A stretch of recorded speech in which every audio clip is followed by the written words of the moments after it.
वहीं बालाघाट से हमारे संवाददाता श्याम सूर्यवंशी हमारे साथ जुड़ चुके हैं। श्याम सूर्यवंशी, जिस तरीके से मौसम का मिजाज लगातार बदलता नजर आ रहा है, क्या कुछ कहेंगे इसको लेकर आप? जी, दिवाकर जी बात करें तो लगभग 3 दिनों से यहाँ पे मौसम काफी खराब रहा है, जो किसानों के लिए चिंता बढ़ाते रहा है। आपको बता दें कि धान की फसल यहाँ पे प्रमुख फसल है और जिसकी कटाई यहाँ पे शुरू हो चुकी है, लेकिन ऐसे में पानी का आना कहीं ना कहीं किसानों के लिए काफी चिंता का विषय था और काफी यहाँ पे जो धान खेतों में कटाई कर जो करपे रखे हुए थे वो पानी में है, जिसके कारण जो धान की चमक होती है वो खराब हो चुकी है। और अगर ऐसा ही पानी और भी आगे अगर आया, जिससे धान की फसल बहुत ज्यादा प्रभावित होगी और किसानों को भारी लॉस हो सकता है। श्याम सूर्यवंशी, जिस तरीके से किसानों की बात की जाए तो लगातार बारिश का दौर जारी है, मौसम लगातार बदलता चढ़ता और उतरता नजर आ रहा है। इसमें क्या कुछ वैज्ञानिकों का कहना है?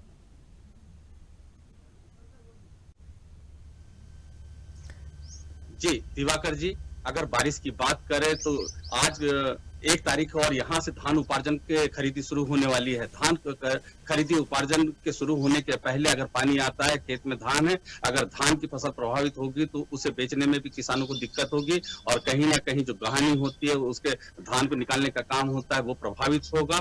जो आज तीसरा दिन और धूप हल्की सी खिली हुई है, जो किसानों के लिए खुशी की बात है। अगर मौसम साफ होता है तो कहीं नहीं कहीं किसानों को अच्छा फायदा होगा, लेकिन अगर कहीं पानी आता है तो ऐसे में जो किसानों की धान वहां खेतों में पड़ी हुई है वो खराब होने की संभावना ज्यादा है। श्याम सूर्यवंशी, जिस तरीके से मौसम में नमी भी देखने को मिली है, कई जगहों पे नमी भी देखने को मिली है, साथ ही मौसम में येलो ऑरेंज अलर्ट भी जारी किया गया है, तो उस हिसाब से लोगों का क्या कुछ कहना है मौसम को लेकर? मौसम अगर बालाघाट की बात करें तो उपार्जन केंद्र का काम 1 तारीख से शुरू हो रहा है। अगर ऐसे में अगर पानी आता है तो उपार्जन केंद्र का जो खरीदी का कार्य वो भी प्रभावित होगा, क्योंकि खुले आसमान के नीचे यहाँ पे धान की खरीदी की जाती है। इतने बड़े पंडाल नहीं होते कि उसके नीचे इसकी खरीदी की जाए, तो कहीं ना कहीं जो किसान की है जो समस्याएं बढ़ सकती है। यदि आने वाले समय में मौसम खराब रहेगा तो किसानों की जो गहानी है वो प्रभावित होगी, धान उनका खराब होगा और उसके साथ साथ जो उपार्जन केंद्रों में खरीदी होगी वो भी प्रभावित होगी। फिलहाल यहाँ पर जो 3 तारीख को मतगणना होना है, तब तक के यहाँ पे किसान को एक राहत है, क्योंकि उसी के बाद यहाँ पे धान खरीदी शुरू होगी। वैसे आज औपचारिक रूप से धान खरीदी शुरू तो हो जाएगी, लेकिन कहीं ना कहीं जो किसानों की आवक है, जो धान लेकर जो उपार्जन केंद्र में पहुंचेंगे वो शायद 3 तारीख के बाद ही पहुंचेंगे। अभी जल्दबाजी हो जाएगी क्योंकि मौसम खराब है और ऐसी स्थिति में किसानों का उपार्जन केंद्र पहुंचना मुश्किल लग रहा है। अगर बात की जाए उपार्जन केंद्र की, तो जिस तरीके से लगातार बारिश का दौर और मौसम का बदलता दौर नजर आ रहा है, उपार्जन केंद्र के अधिकारियों ने इसको लेकर क्या कुछ चीजें रखी हैं किसानों के लिए? आपको मेरी आवाज पहुंच पा रही है? श्याम सूर्यवंशी जी, मेरा आपसे ये प्रश्न है कि जिस तरीके से उपार्जन केंद्र की बात की जाए तो किसानों के लिए क्या कुछ अधिकारियों ने इसको लेकर सचेत किया है? अगर कृषि विभाग के द्वारा बात किया जाए तो बार बार संदेश के माध्यम से जहां पहुंच सेवा होती है, पहुंच के किसानों को हिदायत जरूर दी जाती है कि फसल को कैसे बचाया जाए। अगर मौसम खराब है तो क्या करना चाहिए, इतने खुले आसमान के नीचे है, सुरक्षित स्थान पे रख पाना भी बड़ा चैलेंज होता है किसानों के लिए और उपार्जन केंद्रों के लिए भी। तो कहीं ना कहीं जो खुले आसमान के नीचे धान कटाई होकर खेत में पड़े हुए थे वो तो फिलहाल खिल गए हैं, और अगर खिलती है धूप तो ही वो सूख पाएगा, अन्यथा अगर नमी रहेगी तो धान की चमक तो खराब होगी और उसके साथ साथ उसमें अंकुरन आ जाते हैं, जिसके कारण धान का जो रेट मिलना चाहिए वो नहीं मिल पाएगा। उपार्जन केंद्र में उसे अमानक मान लिया जाता है और फिर ऐसे धान को वहां पे खरीदा नहीं जाता, तो इससे किसानों को भारी लॉस हो सकता है। वहीं अगर हवा प्रदूषण की बात की जाए, जिस तरीके से मौसम बदल रहा है तो हवा प्रदूषण में भी कई तरह की दिक्कतों का सामना करना पड़ रहा है। आए दिन आमजन को हवा में सांस लेने में दिक्कतों का सामना करना पड़ रहा है। मौसम के बदलते मिजाज को देखते हुए मौसम विभाग के वैज्ञानिकों ने भी इस पर ऑरेंज अलर्ट जारी किया है। क्या कुछ कहेंगे इस मौसम में हवा के रुख के बदलने के कारण को?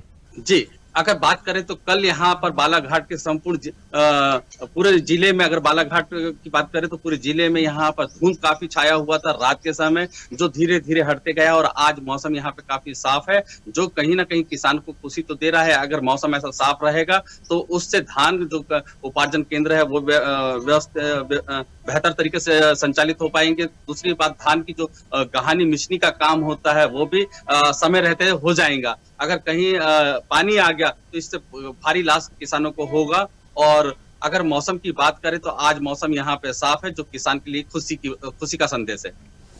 किसानों के लिए यह खुशी का संदेश है श्याम सूर्यवंशी जी। लेकिन मौसम के जिस तरीके से बदलते मिजाज की बात की जाए, सुबह का मौसम कुछ और, शाम का मौसम कुछ और, बिन मौसम बरसात का होना, इसमें भी कई चीज़ों ने, वैज्ञानिकों ने इस बारे में कहा है कि कहीं ना कहीं बदलते मौसम और बिन मौसम बरसात होना, इसका भी बहुत बड़ा प्रक्रिया वैज्ञानिकों ने की है। तो इस बारे में क्या कुछ कहेंगे कि किसानों के लिए एक तरफ जहां बारिश ना होने पर उपार्जन केंद्र में व्यवस्थाएं की गई हैं, तो क्या कुछ इसको लेकर भी अलर्ट किया गया है?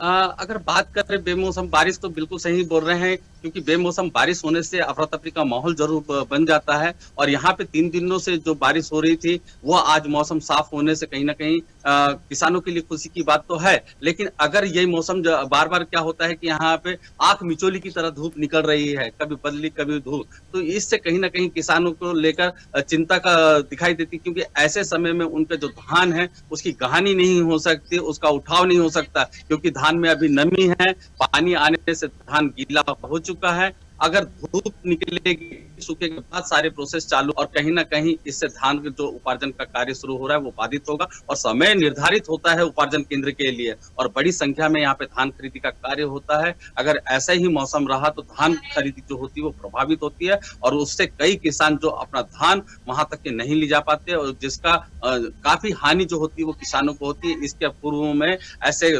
2-3 वर्ष पहले भी ऐसा हुआ था कि जो किसान थे वो धान बेचने से अपने वंचित रह गए थे, जिससे काफी लॉस होता है, क्योंकि जो समर्थन मूल्य होता है वो व्यापारी नहीं दे पाता, उपार्जन केंद्र से मिलता है। और उपार्जन केंद्र की एक समय सीमा निर्धारित होती है, अगर उस समय सीमा पर धान नहीं ले जा पाया किसान वहां पे, तो कहीं ना कहीं उसे वो रेट नहीं मिल पाता जो समर्थन मूल्य होता है, तो उससे एक भारी हानि होती है किसानों को।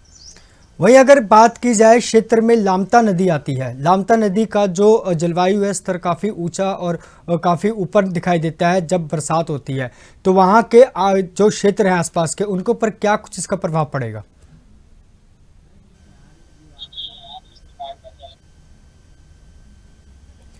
श्याम सूर्यवंशी जी, आपका धन्यवाद और हमसे जुड़ने के लिए।